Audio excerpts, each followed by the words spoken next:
Então, meus irmãos, João capítulo 3, quero ver com vocês dos versos 16 até o verso 21. Esses textos, esta semana eu fiquei pensando nele, e aí como na Santa Ceia a gente não segue nenhuma série, nem nada, né? Eu sempre deixo solto pelas minhas devocionais da vida.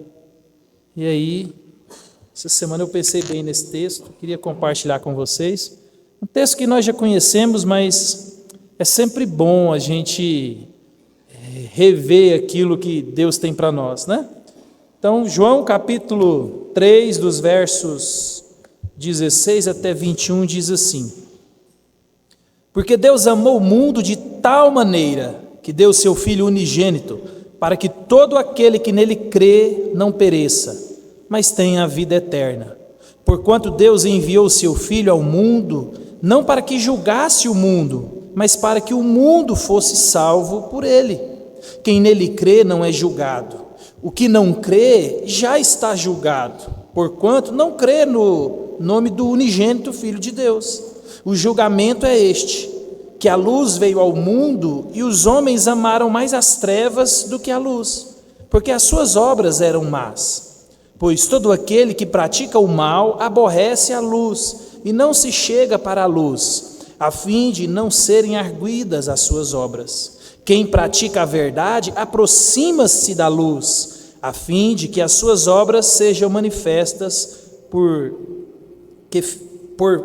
feitas em Deus. Amém? Vamos orar mais uma vez? Pai, abençoa a tua palavra que foi lida, que é inerrante, ela é suficiente para nos conformar, nos consolar, nos exortar e nos orientar, nos ensinar, Pai. Seja conosco essa noite. Fale conosco nesse texto tão simples e tão profundo e tão conhecido, Pai. Nos abençoe em nome de Jesus. Amém. Meus irmãos, então, o texto que nós lemos aqui, que é tão conhecido, ele tem um contexto, né? O capítulo 3, ele começa naquela visita de Nicodemos, né? A Jesus. E Jesus fala para Nicodemos, um doutor da lei, né? Um fariseu, alguém que era uma autoridade eclesiástica naqueles tempos, e ele vai encontrar com Jesus à noite. E é muito interessante que João ele gosta disso, desses contrastes, né? Entre dia e noite, luz e trevas. Ele está querendo apontar também para a escuridão espiritual que muitos de nós encontramos, e no caso aqui, né, no começo do capítulo 3, Nicodemos, né? E ele vai dizer para Nicodemos que há uma necessidade de nascer de novo para ter vida eterna. Então, ele vai apontar aqui no capítulo 3, no começo aqui, que numa ocasião, no arraial de Israel, lá no deserto, onde eles pecaram contra o Senhor, e o Senhor se irou contra eles, e o Senhor colocou serpentes abrasadoras para morder, e cada um que era picado, eles morriam. E aí Moisés ora, e o Senhor orienta ele a fazer uma serpente de bronze, e pendurar essa serpente numa haste alta. E a Bíblia diz que todo mundo que olhava para essa serpente era curado do veneno da serpente, na hora que eles olhavam para a serpente. Então, Jesus aqui, ele está apontando para Nicodemos que do mesmo jeito que no deserto, ao olhar para a serpente, eles eram curados do veneno mortal que matava fisicamente aquelas pessoas, as pessoas que olham para Jesus na cruz e depositam a sua fé, a sua esperança, a sua confiança nele, também são livres e libertos do veneno do pecado. Então, no deserto, eles receberam cura física, mas em Cristo Jesus, eles recebem cura espiritual. É aquilo que nós devemos ansiar, devemos buscar a todo momento, porque nós fomos contaminados. O pecado habita em mim, habita em você, e nós precisamos da cura, nós precisamos de receber esse remédio que é Cristo Jesus. E aí ele vai mostrar para nós que quando nós nascemos de novo, nós cremos em Cristo, nós saímos do status de criatura e agora somos família de Deus. Nós agora somos seu filho. Então, o apóstolo agora ele vai nos esclarecer o porquê se dá esse evento. Então ele vai continuar aqui o ensino que ele já começou a dar para Nicodemos aqui. Ele vai mostrar que é um ensino mais abrangente do que Nicodemos pensava. Por isso que ele começa no verso 16. Porque Deus amou o mundo de tal maneira que deu seu Filho unigênito, para que todo aquele que nele crê não pereça, mas tenha a vida eterna. Aqui, meus irmãos, encontramos a essência do Evangelho, né? Porque Deus amou o mundo. Nós fomos objeto do amor de Deus. Por causa do seu amor, Cristo veio até nós.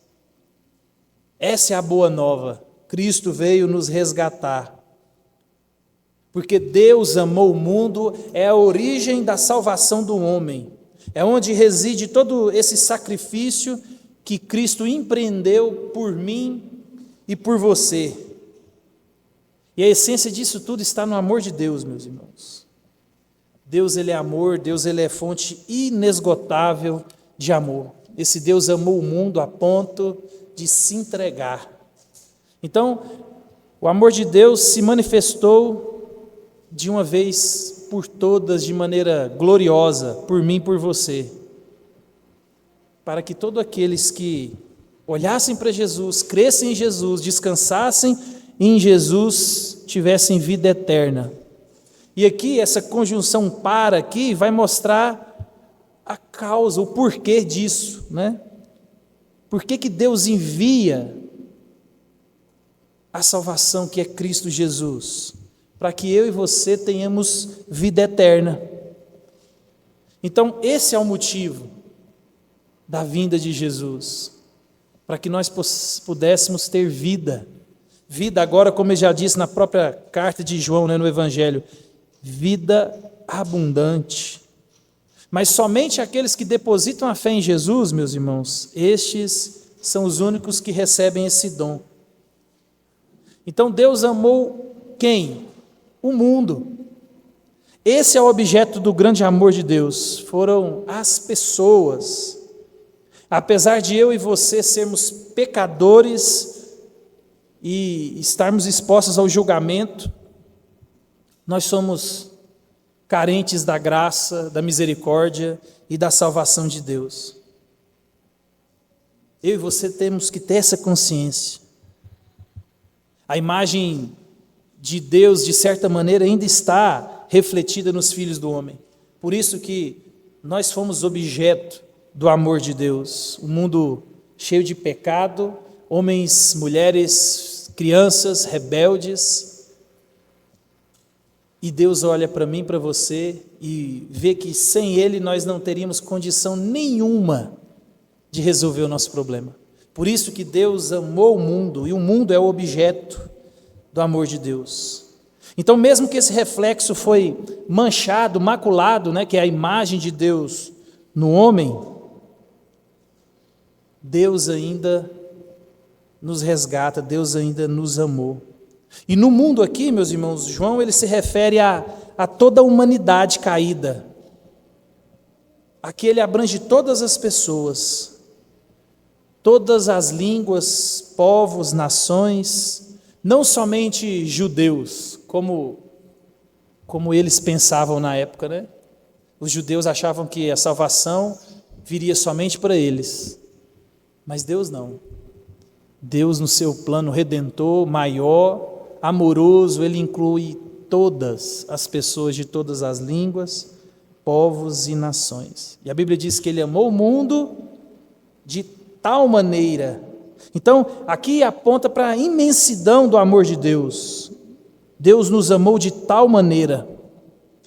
Deus não me amou ou te amou, meus irmãos, porque Ele viu algo em mim e em você. Não é porque você é bonito, não é porque você vem na igreja, não é porque você canta, não é porque você ora, não é porque você parece que é muito piedoso. Não. Romanos vai dizer para nós que Ele nos amou ainda nós sendo pecadores. E aqui mais uma vez a gente aprende com Jesus, né?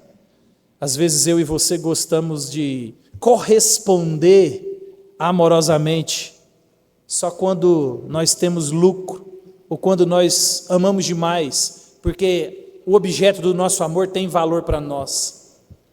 Então nós amamos o nosso filho, mas talvez não amamos o filho da outra ou do outro.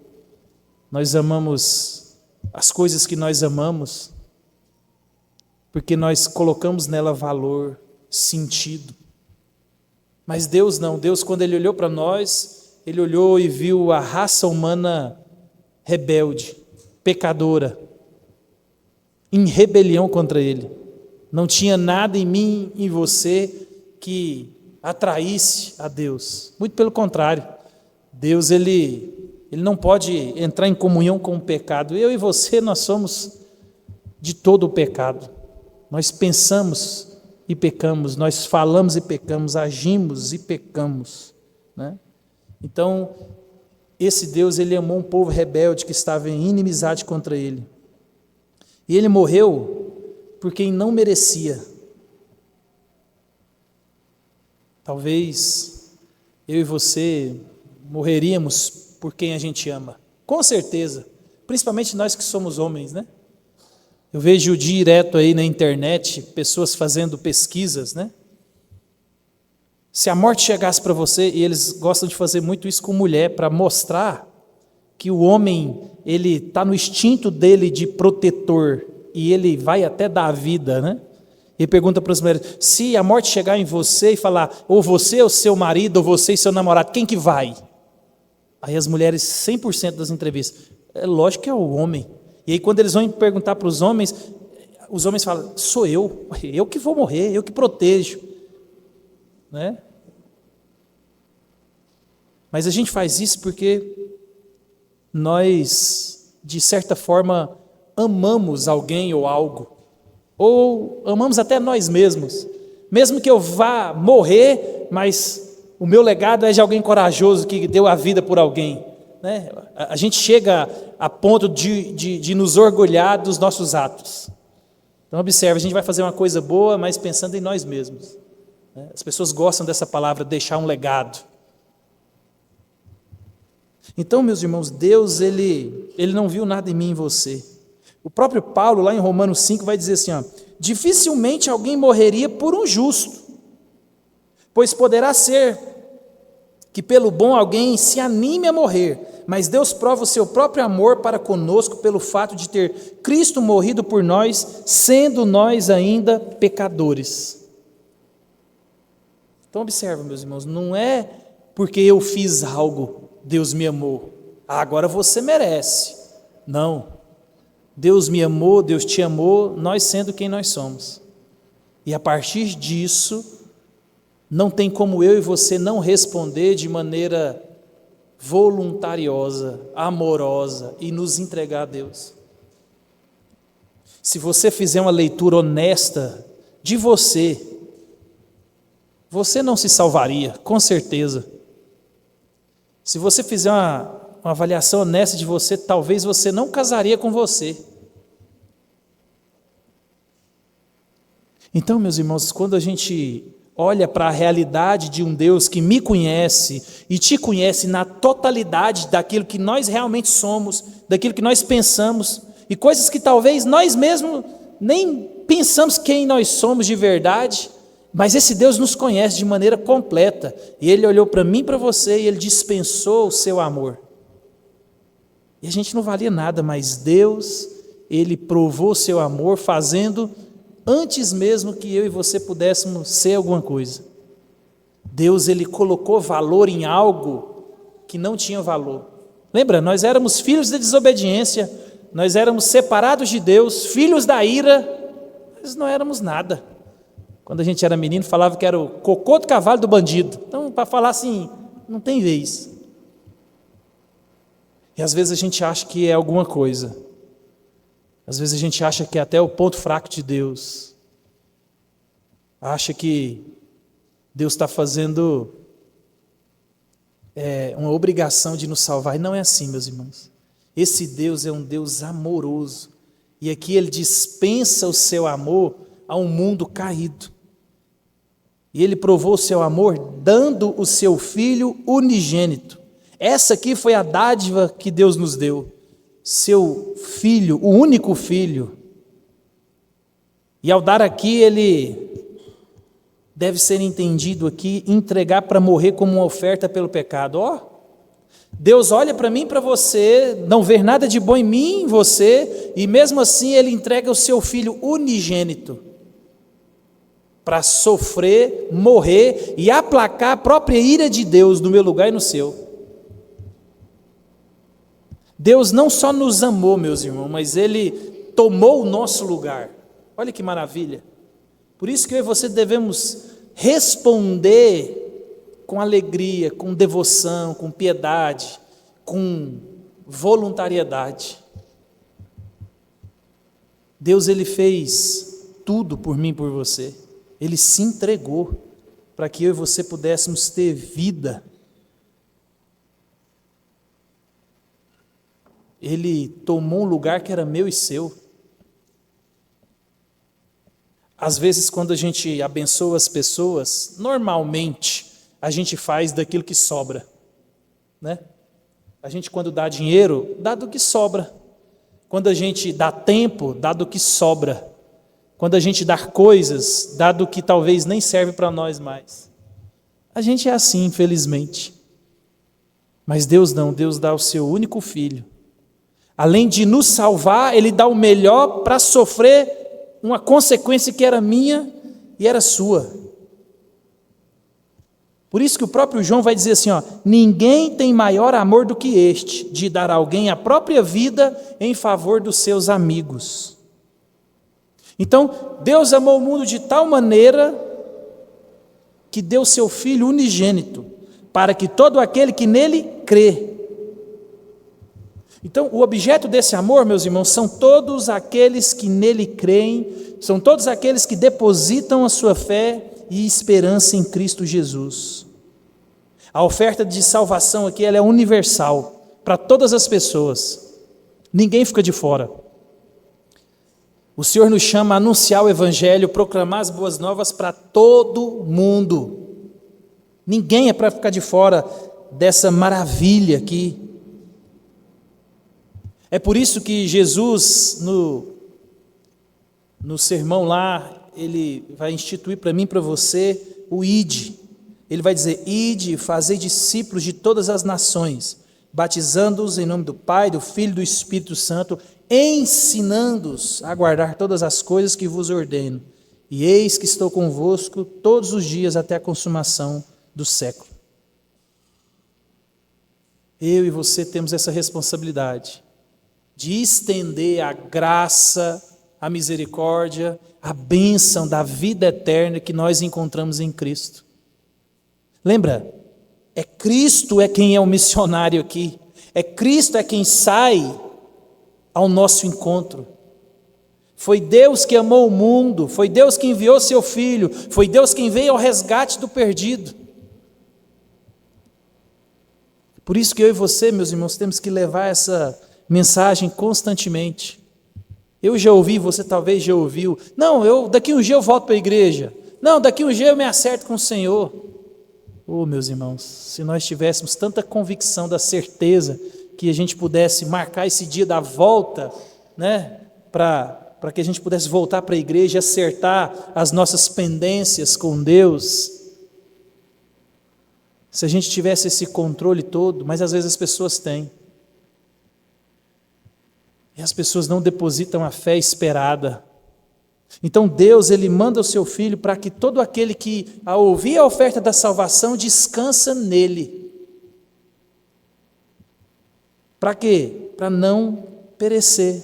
Então Deus enviou o seu Filho ao mundo, deu o seu Filho unigênito, para que todo aquele que nele crê não pereça. Tem um motivo. há uma condenação, há um juízo. Há algo terrível que vai acontecer com aqueles que não depositam a fé em Cristo Jesus. Então, para que Deus veio? Para que Deus nos resgata? Para que nós não pereçamos. Deus ele envia o seu Filho com amor doador para que todos os que depositam a sua fé e esperança não pereçam. E a palavra que não pereça não significa meramente que a pessoa não deverá perder a sua existência física, né? Ou não irá morrer. Não é isso. O pereça aqui, mencionado no versículo aqui de João, tem a ver com a condenação divina. Então, Cristo ele veio ao mundo para que eu e você não pereçamos na condenação, na ira que vai acontecer, na ira divina. Então, quando nós olhamos para Cristo, depositamos a nossa fé nele, nós saímos desse grupo de risco. Nós ouvimos muito isso na pandemia, né? Grupo de risco. E tem pessoas que gostam de ficar no grupo de risco. O grupo de risco é aquelas pessoas que não depositam a sua fé em Cristo Jesus. É um grupo de risco. Porque você pode morrer a qualquer momento, ou Jesus pode voltar a qualquer momento, e se você está no grupo de risco, você se enquadra nos que irão perecer. E perecer aqui é receber esse juízo, esse castigo de Deus. São aquelas pessoas que irão ser banidas da presença de Deus. São aquelas pessoas que irão habitar eternamente, não na presença do amor de Deus, mas na presença da ira de Deus. As pessoas têm medo de morrer por causa do inferno. E as pessoas acham que o diabo que vai atormentá-las, né? A gente precisa de ler mais a Bíblia, meus irmãos. O inferno é o lugar da presença, da ira de Deus. Lembra? Até o diabo vai estar lá. Enquanto no céu estaremos nós cheios da presença amorosa de Deus, desfrutando do seu amor, no inferno eles estarão recebendo a presença da ira de Deus. Deus é quem é o dono do inferno. Deus é quem comanda o inferno. As pessoas acham que o inferno é o domínio de Satanás. Lá ele fica andando com espeto e colocando fogo nos outros, né? Não, meus irmãos, isso aí é uma ideia lúdica para amedrontar. Deus aqui ele envia seu Filho para que a ira que ele próprio bebeu, ele vai despejar naqueles que não creem. E vão viver eternamente num lugar onde a ira de Deus, ela é jorrada constantemente. E Deus, ele, no seu grande amor, ele quer livrar as pessoas disso, para que não pereçam, para que não venham a passar a eternidade. Por isso que Jesus ele é o remédio contra a condenação eterna. Jesus é a saída, não tem outro lugar. Aí ele vai continuar, porque Deus amou o mundo de tal maneira que deu o seu Filho unigênito, para que todo aquele que nele crê não pereça, mas tenha a vida eterna. Então, note aqui que perecer é contrário de vida. Enquanto aqueles que não abrem seu coração, não depositam a fé em Cristo Jesus, irão perecer, aqueles que abrem o seu coração e creem em Cristo, depositam a sua fé nele, eles têm a dádiva da vida eterna. Há um contraste aqui, os que receberam, os que creram e os que rejeitaram, os que não receberam. E essa vida, meus irmãos, nós já podemos viver ela hoje aqui. A partir do momento que você crê em Cristo, temos aquela tensão, né? O já e o ainda não. Nós já vivemos no reino de Deus, mas ainda não de maneira completa, porque Deus ainda está consertando as coisas até chegar o dia que Ele irá definitivamente resolver todo o problema.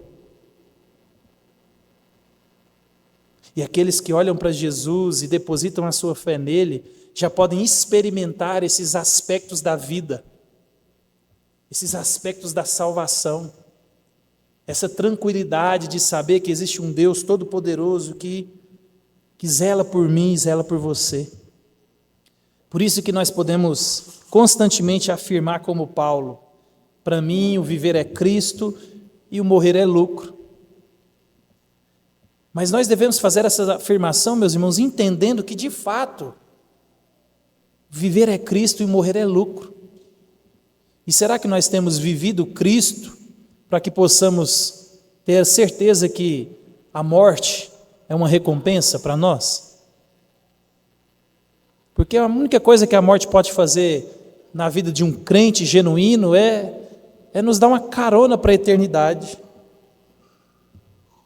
Então, meus irmãos, hoje Cristo ele pode fazer com que eu e você vivamos essa bênção de ter o Espírito de Deus em nós, dentro do seu reino. Como? A gente leu aqui, vivendo, por exemplo, os frutos do Espírito. Lembra? Aquilo são qualidades de quem creu em Cristo. Aquilo são qualidades de gente que depositou a fé, não são de pessoas comuns. Às vezes a gente quer paciência de algumas pessoas e a gente acha que a gente vai falar sobre isso amanhã, né? Tiago, ele vai nos chamar a paciência. Eu estava vendo ali no meio corporativo o cara ensinando técnicas para adquirir paciência. Eu achei interessante. Uma delas é: faça meditações, faça yoga. Meus irmãos, o mundo não entendeu. Paciência é um dom de Deus. E às vezes eu e você queremos que as outras pessoas tenham evidência de algo que vem de Deus, né? Paciência é uma delas. É impossível alguém que não tem o Espírito Santo ter paciência de maneira completa, genuína, que Deus espera de mim e de você. É impossível.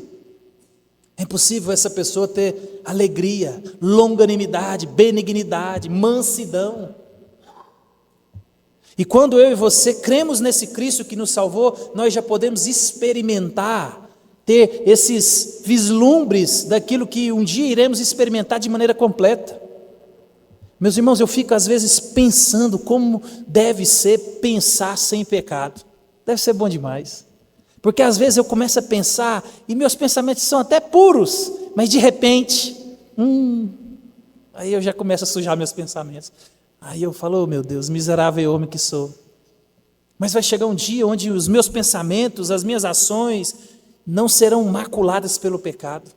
E eu anseio por esse dia, onde eu posso olhar para alguém e quando fizer alguma coisa contra mim, eu ser de fato como Cristo fez comigo, olhar de maneira misericordiosa, ser tardio em irar. Mas às vezes as pessoas que moram perto da gente são as que mais sofrem com essa parte de nós que ainda carrega a imagem de Adão. Então, meus irmãos, Deus ele enviou o seu Filho para que nós tivéssemos vida. E aí no verso 17 ele vai dizer assim: porquanto Deus enviou seu Filho ao mundo, não para que julgasse o mundo, mas para que o mundo fosse salvo por ele. E é interessante que a visão dos judeus com a vinda do Messias era uma vinda para julgamento. Eles esperavam um Messias, alguém que ia julgar, alguém que ia libertar, alguém que ia punir. Eles esperavam isso. Só que eles esperavam que alguém viria para punir, para salvar, libertar eles e punir os outros. Eles esqueceram e eles não conseguiram perceber que o Salvador é do mundo e Deus irá consertar tudo e todos. E às vezes a gente pensa assim, a gente quer vender um evangelho para os outros, quer vender um Jesus para os outros, quer vender uma transformação para os outros, e a gente fala que vai ter uma condenação para os outros, vai ter alguma coisa para os outros, e para nós nada. Talvez a gente está igual os judeus, esperando que Deus venha julgar, mas os outros e não a gente, porque a gente está muito tranquilo, a gente tem uns probleminhas aqui, mas a gente... Então Deus aqui, meus irmãos, Ele quer corrigir essa visão exclusivista de Israel. Então talvez Ele tenha em mente aqui o que o profeta Amós lá atrás condenou. Olha aqui que o profeta Amós condenou, lá no verso 18 ao 21 do capítulo 5 de Amós, diz assim, ó: ai daqueles que desejam o dia do Senhor, para que quereis vós este dia do Senhor? Amós aqui exortando Israel. Por que vocês estão querendo a volta? O dia, o acerto? Por quê? Para que vós quereis o dia do Senhor? Trevas será e não luz. Olha o profeta Amós dizendo e descrevendo como será aquele dia. Trevas, não luz. Como se um homem fugisse diante de um leão e se encontrasse com ele um urso, ou como se, entrando numa casa, a sua mão encostasse à parede e fosse mordido por uma cobra. Não será, pois, o dia do Senhor trevas e não luz? Não será completa escuridade sem nenhum esplendor? Aborreço, desprezo as vossas festas e as vossas assembléias solenes, não me dão nenhum prazer. As vossas assembléias solenes, Deus despreza o culto deles. Deus é o mesmo. Talvez Deus tenha desprezado os nossos cultos, o seu culto pessoal, o nosso culto coletivo. Então observa, às vezes a gente está vendo essa maldade no mundo, talvez igual o profeta Abacuque, querendo que Deus resolva, Senhor, traga juízo, traga condenação, e Deus fala, ei, você tem mesmo noção do que você está pedindo? Com essa vida aí, você devia estar pedindo para que, Senhor, seja longânimo. Olha como é que Deus descreve, imagina, a volta de Jesus vai ser alguém que está correndo de um urso e sai de frente de um leão. Aí você entra na casa, você põe a mão na parede e uma cobra te pica. É aquele, se ficar o bicho pega e se correr o bicho come, ou vice-versa. Então essa é a mentalidade aqui dos judeus. E Deus está falando assim, não, eu não vim para julgar, eu vim para salvar. O objetivo primário aqui, meus irmãos, da vinda de Cristo foi salvar. Aí você se pergunta, então a primeira vinda foi para salvar, e a segunda vinda vai ser então para condenar. Aí nos versos 18 a 21, ele mostra para nós que não é bem assim, né? Ele vai dizer assim, ó, aquele que não crê é condenado ou julgado. Aquele que nele crê não é condenado, e aquele que não crê já está condenado. Então observa, tudo acontece aqui. Jesus já veio. Aqueles que depositam a fé em Cristo Jesus, eles são livres da condenação eterna. Aqueles que rejeitam a oferta do Evangelho, esses são condenados. O profeta Isaías esclareceu isso para nós, quando ele diz, assim será a palavra que sair da minha boca. Não voltará para mim vazia, mas fará o que me apraz e prosperará naquilo que designei. Meus irmãos, a palavra do Senhor é somente uma. A mesma palavra que condena é a palavra que salva. Deus, ele oferta a salvação, mas aqueles que rejeitam já estão condenadas. A oferta da salvação é para todos. O ID é para que eu e você possamos proclamar o Evangelho a toda a criatura. Ninguém fica de fora. Todos são chamados a ouvir o Evangelho, todos são chamados ao arrependimento, todos são chamados a se dobrarem ao senhorio de Cristo. A mesma palavra que salva é a mesma palavra que condena. Aqueles que não creem já estão condenados.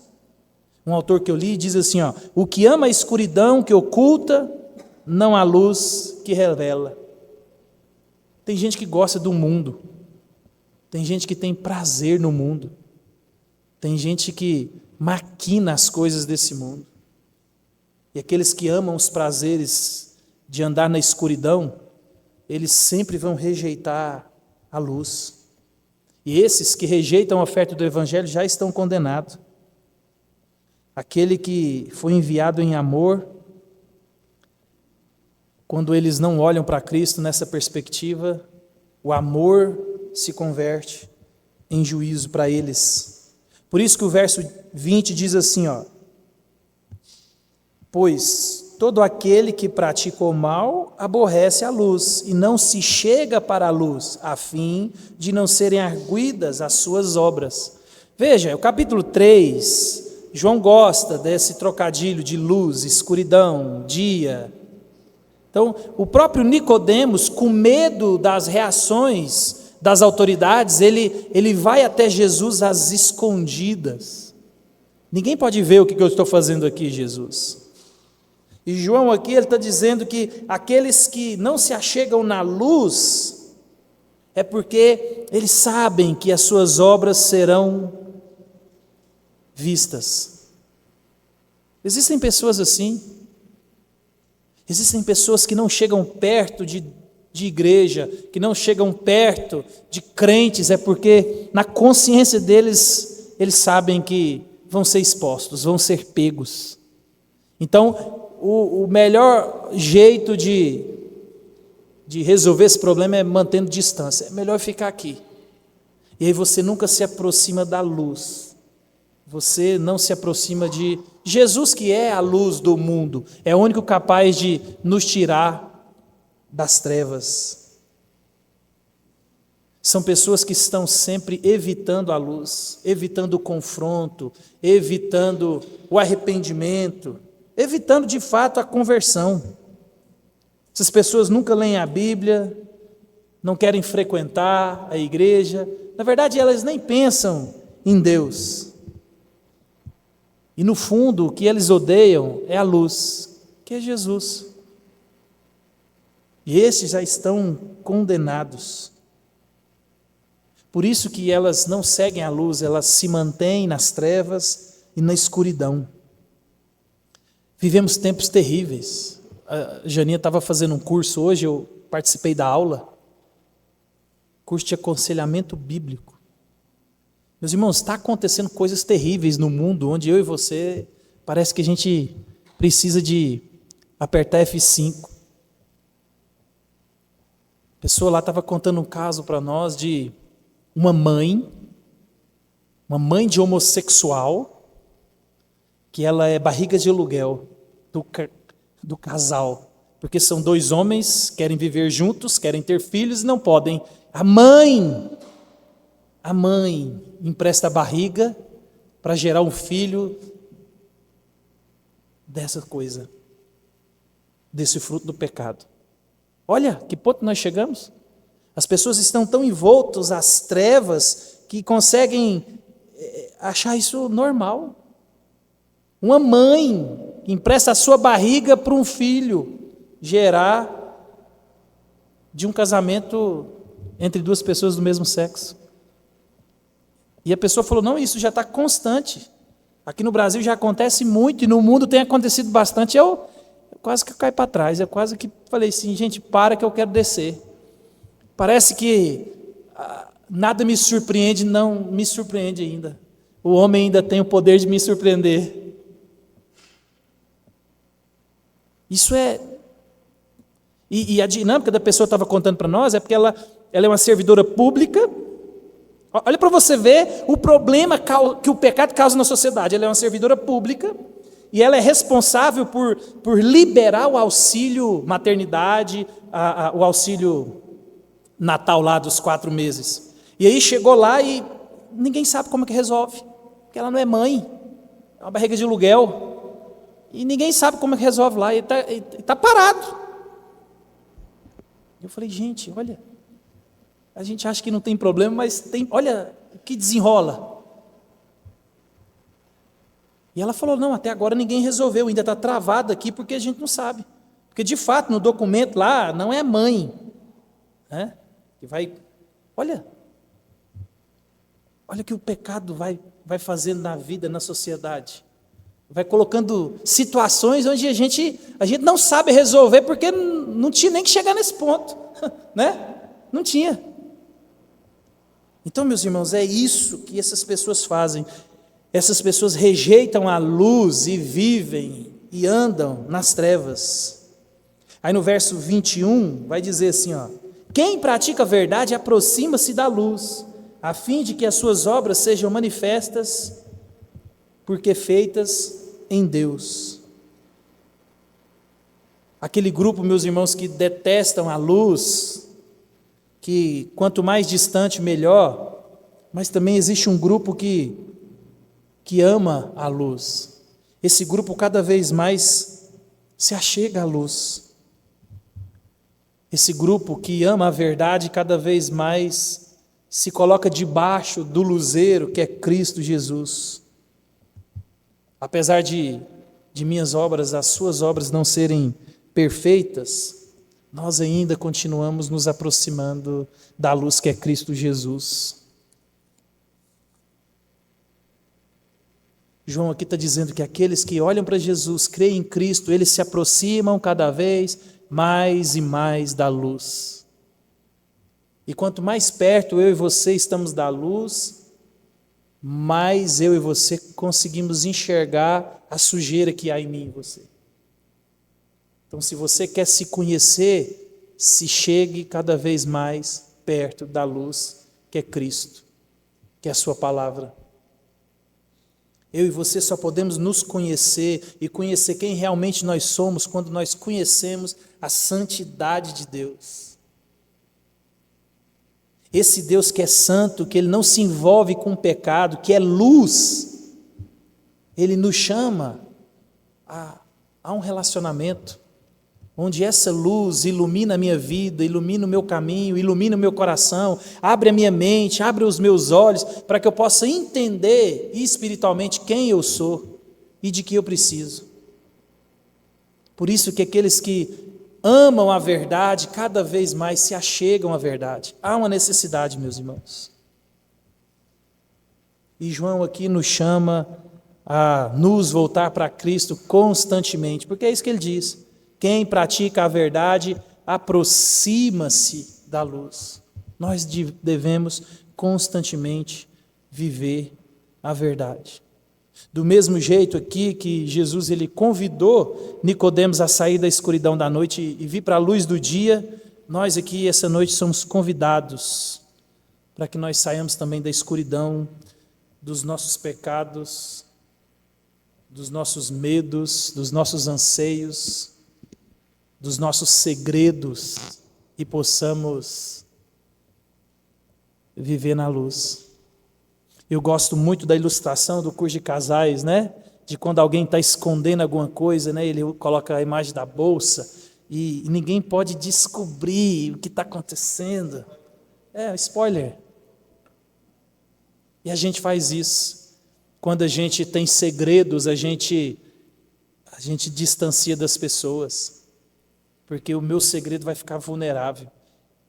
É por isso que o diabo divide, por isso que o diabo quer você longe, porque ele quer te aprisionar no engano. Às vezes as pessoas acham que o diabo tem interesse em descortinar os seus segredos pecaminosos. Não, ele quer te aprisionar. Quanto mais ele te aprisiona, mais você fica lá, refém dele. Por isso que Jesus nos chama a vir para a luz. Por isso que ele vai dizer assim, o verdadeiro amor lança fora todo o medo de você renunciar ao pecado, de você confessar o pecado, o medo de você ter de perder alguma coisa ao sair da escuridão e vir para a luz. Deus nos chama a um relacionamento. Deus amou o mundo de tal maneira para que nós pudéssemos desenvolver um relacionamento com Ele. Não tenha medo, meu irmão. Viva um verdadeiro evangelho genuíno, onde Cristo Jesus é tudo que você tem e tudo que você precisa. Ame a Jesus cada vez mais, ame a luz, ame a Bíblia, ame a igreja, ame aquilo que Jesus ama. É isso que Ele nos chama a amar, é isso que Ele nos chama a fazer. Para que nós possamos viver a verdade. Viver aquilo que Deus tem para nós. O melhor de Deus, às vezes a gente canta, né? O melhor de Deus ainda está por vir. Não, o melhor de Deus já veio. Cristo Jesus é a salvação. Não cante mais, o melhor de Deus ainda está por vir. Não, já veio. Tudo que eu e você precisamos é Jesus, e Ele já veio. Nós não somos judeus que estão esperando o melhor de Deus, e o melhor de Deus já veio.